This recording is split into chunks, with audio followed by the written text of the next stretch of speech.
నమస్కారం. ఈరోజు మనతో స్వప్న వాళ్ళ హస్బెండ్ వచ్చినారు. తన ఎక్స్పీరియన్స్ షేర్ చేసుకుంటారు. నా పేరు జ్యోతి కుమార్, మా భార్య పేరు స్వప్న.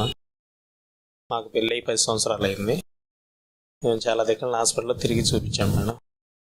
తర్వాత చెన్నైలో కూడా చూపించినాను.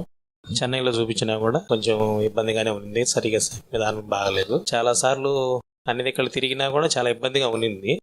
కాకపోతే కొంచెం తమిళనాడుకి వెళ్ళినప్పుడు కొంచెం భాష కూడా కొంచెం వేరియేషన్ తెలిసింది మాకు. అంటే డాక్టర్ అమ్మ చెప్పేది మాకు అర్థమయ్యేది లేదు నాకు. తర్వాత అందరూ ఏంటంటే నెల్లూరులోనే ఉంది కదా, మీరు ఎందుకు చెన్నై దాకా రావడం, అండాలమ్మ హాస్పిటల్లో బాగా చూస్తున్నారు కదా అని. మా చెల్లెలు ఇక్కడే ప్రెగ్నెన్సీ అయింది 2 సార్లు. ఆ తర్వాత ఇక్కడే చూపిద్దాం అని చెప్పి అని నిర్ణయించుకున్నాం. తర్వాత ఇక్కడికి వచ్చిన తర్వాత కౌన్సిలింగ్ అవన్నీ జరిగిన తర్వాత నీట్గా ఒక నమ్మకం అనేది ఏర్పడింది.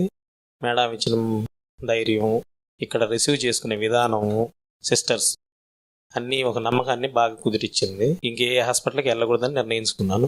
కలిగినా కలగపోయినా అన్నీ ఇక్కడే చూసుకుందాం అని ఇంక ఈ డైట్స్, ఇంకా చెప్పే వాకింగ్ చేయమని చెప్పడం, ఇవన్నీ ఏంటంటే చాలా విధానంలో చాలా బాగా నచ్చినాయి మాకు. అవన్నీ డైట్లు అన్నీ మీరు చెప్పిన విధానంలో వీడియోస్ అన్నీ ఫాలో అయినాం. మీరు వాకింగ్ అట్లా ఏమైనా చేసాము. ఉదయాన్నే లేచి ఇద్దరం మీరు చెప్పిన విధానంలో వాకింగ్కి వెళ్ళేవాళ్ళం. అంటే మేము బయటికి వెళ్ళేవాళ్ళం కాదు కానీ మాకు మిద్ది మీదనే తిరిగేవాళ్ళం. అంటే నేను కొద్దిగా పనికి వెళ్ళేదానికి కొంచెం ఇబ్బంది అవుతుందని వెళ్ళేవాడిని కాదు.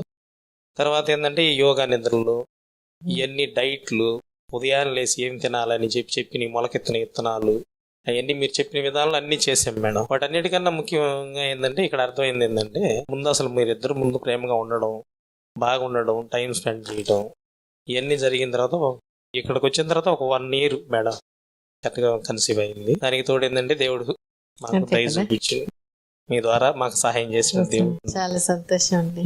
చాలా థ్యాంక్స్.